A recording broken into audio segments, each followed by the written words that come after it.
E hoje nós vamos falar sobre algo que interessa muito aos pais e principalmente às mães. Você vai rever agora um caso que chocou muita gente essa semana. O bebê Fabrício, de apenas 9 meses, morreu asfixiado pelos cobertores enquanto dormia. Acompanhe. O fato aconteceu na cidade de Braço do Trombudo, no Alto Vale, na última segunda-feira. O pai encontrou a criança por volta das 6 horas da manhã, já sem vida. O bebê estava de barriga para baixo, o nariz contra o travesseiro e com a cabeça debaixo de cobertores. O esforço para respirar teria sido grande. Os lábios da criança apresentavam lesões. A morte por asfixia foi confirmada por um laudo do Instituto Médico Legal de Rio do Sul. Para nos explicar mais sobre esse assunto e maneiras de prevenir essa fatalidade e outras também, eu recebo aqui o Dr. Belarmino José da Silva.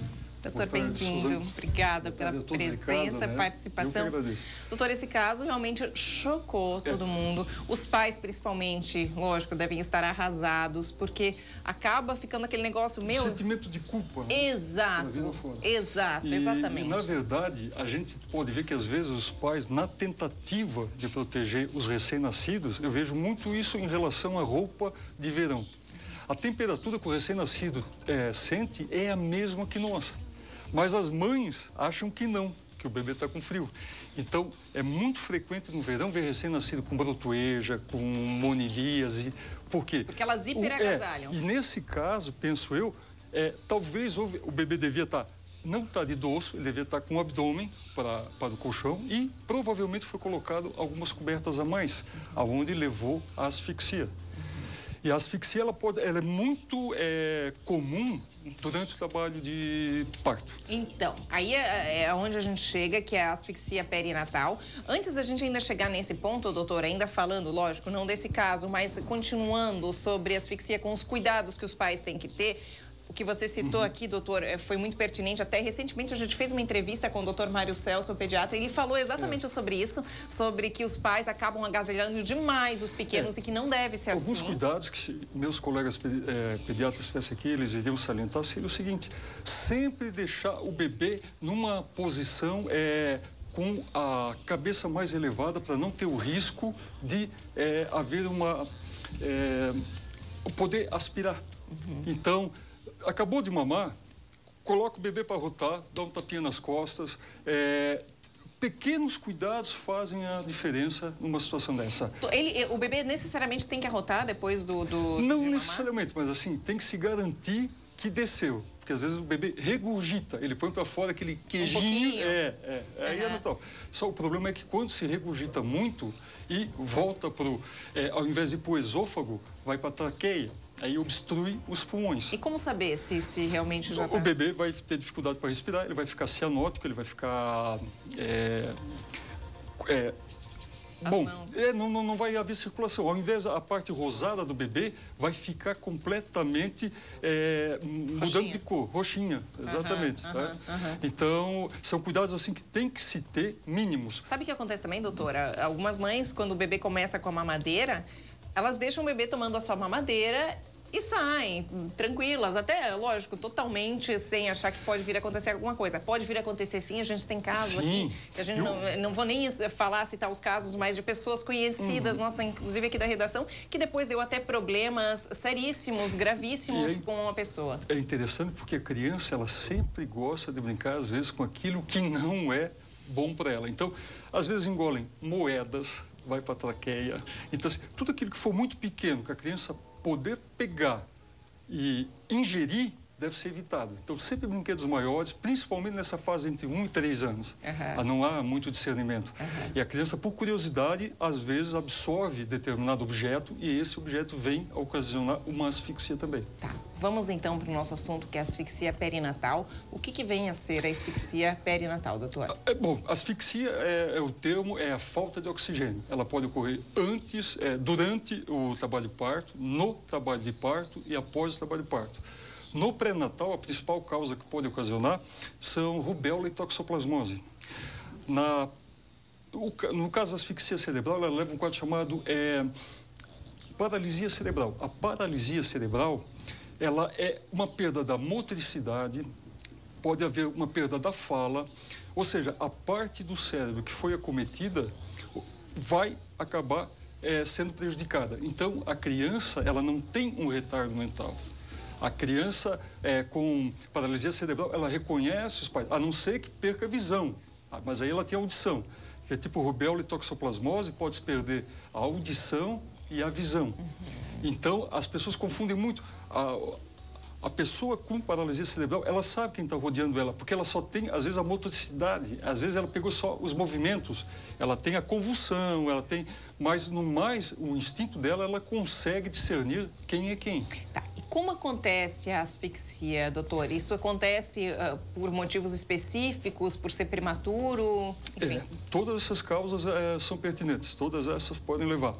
Mas na gestação, como eu coloquei agora, as infecções podem levar a alterações cerebrais, né? Toxoplasmose e a... Aí não necessariamente rubéola. a asfixia, né, Não, doutor? não. Aí a paralisia cerebral. E durante o que mais ocorre é durante o parto. Mas veja, é porque tem uma confusão muito grande. O parto normal hoje, ele é humanizado. A maior parte das mulheres querendo, pode ter as contrações, é feito uma anestesia, é acompanhado. Não é como antigamente, que não havia uma base toda. O trabalho de parto humanizado, ele evita já que se tenha uma asfixia no parto. Quando é que acontece? Quando a mulher está em trabalho de parto e fica muito tempo, o bebê encaixa e a parte da oxigenação dele fica comprometida.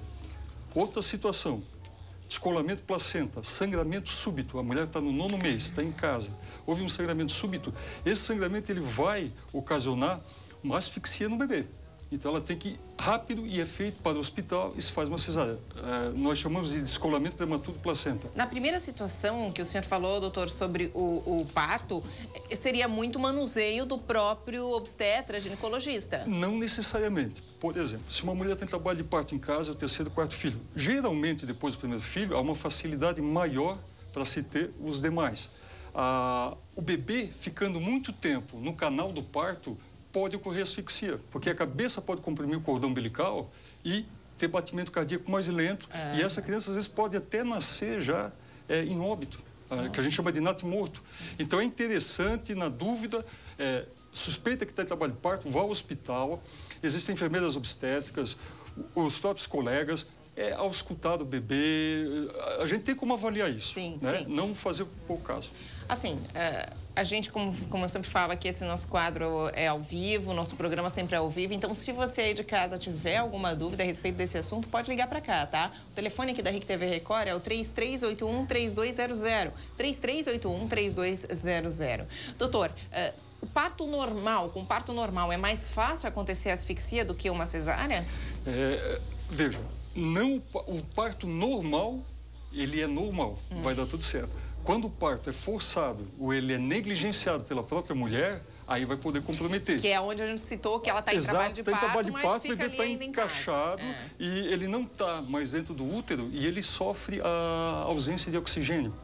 Então, às vezes, vai até a óbito, ou então aquele que a gente citou, o descolamento prematuro de placenta.